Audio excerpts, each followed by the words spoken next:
Wa alaikum salam wa rahmatullahi ta'ala wa barakatuhu. Sunana Alhaji Babangida Lawal Malumfashi daga jihar Katsina. To, a taƙaice dai na yi firamare a garin Malumfashi, na yi sakandare a Malumfashi, na yi karatu na a Jami'a University da ke Bayero Kano, na yi kuma Jami'a University da ke Abuja Gwagwalada University, wanda kuma cikin hukuncin Allah na riga na kammala da daɗewa insha Allah. To, ka san ɗan adam ba yadda za a ce ya zauna guri guda, ko ba haka ba, ba inda ba mu taɓa, muna siyasa, muna kasuwanci kuma. Da farko dai muna ma Allah godiya da kuma Allah ya ba da zaman lafiya, Allah ya sa a zauna lafiya. Na farko dai ba za mu ce ana dambarwa ba, don mu siyasar Katsina uwa ɗaya uba ɗaya ne. Ba ma yadda muka ga wasu suna yi, mu muna biyayya ga iyaye, muna biyayya ga shugabanni, muna biyayya ga wanda Allah ya ba su dama suka samu wannan dama suna yi. Amma duk da haka bai hana in mun ga ba daidai ba za mu faɗi gaskiya ba. Don a haka aka ɗora mu, a haka kowane Bakatsine yake, in dai Bakatsine ne, in dai ya ga gyara sai ya yi magana.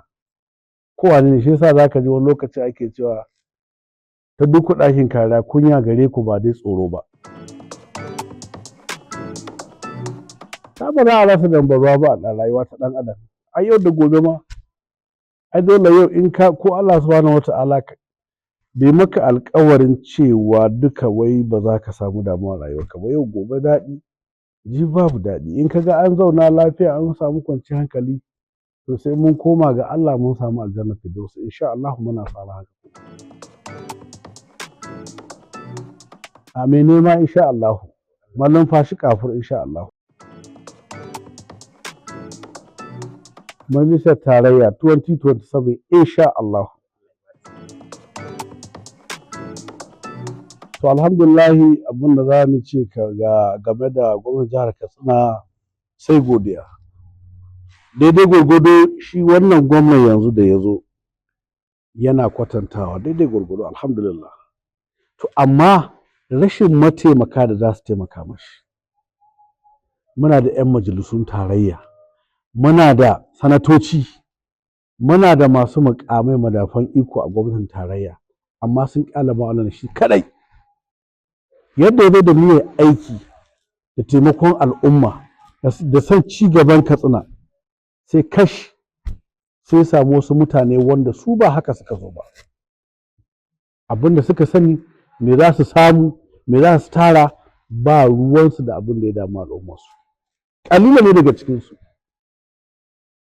Amma mu tsakaninmu da gwamna duk raɗa alhamdulillahi, mune mai fata na alkhairi. Idan Allah ya ba shi dama ma ya dawo a second term, insha Allahu da albarkacin Alƙur'ani sai Katsina ta dawo yadda take da, lokacin da za ka yi bacci ka tashi lafiya, ka shiga Safana, ka shiga Batsari, ka shiga Malumfashi, Kafur, Huntuwa, lami lafiya ka dawo lafiya insha Allah.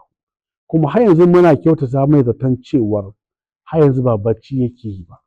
Amma rashin mataimaka daga 'yan majalisar jiha, na tarayya da sanatoci ko labarinsu ba a ji. Wani sanatan ma dai muka ji shi yana kara wani, bai kawo motion kuɗi ba a Katsina. Kuma yi challenging ɗin waɗanda suke cewa suna wakiltar Katsinawa. Wani abu suka kawo ma jihar Katsina da yankunan da ba su da samun tsaro da harkar ilimi, me suka kawo mana? Shi kaɗai ne gwamnan ke ta bai can bai nan, bai kai goro kai mari, yana neman fita. Amma insha Allahu 2027 duk wa'innan mutanen da ba su kasa yin komai a majalisa, to za a samu canji da izinin Allah. Gwamna ne kaɗai wanda ya fi dacewa, ya fi cancanta jama'a Katsina su duba kuma su zaɓe shi insha Allah. shawara da muke ba gwamna muna bada ta dama, muna badawa ba yau da gobe muka fara badawa ba. Duk matakin da gwamna zai ɗauka akan harkar tsaro tsakani da Allah ya bi ya yi. Duk abin da aka buƙata a harkar tsaro a jihar Katsina, mai girma gwamna duk ɗaya ya bada ya yi. To amma akwai wanda mu mun tabbatar ba yin gwamnan suke ba saboda Allah, suna yi ne don aljihunsu, don kansu da iyalinsu. Ai na gaya maka ɗan jarida, gwamna ne kaɗai ke da kishi a dai yanzu a abin da muka gani, a abin da muka yi a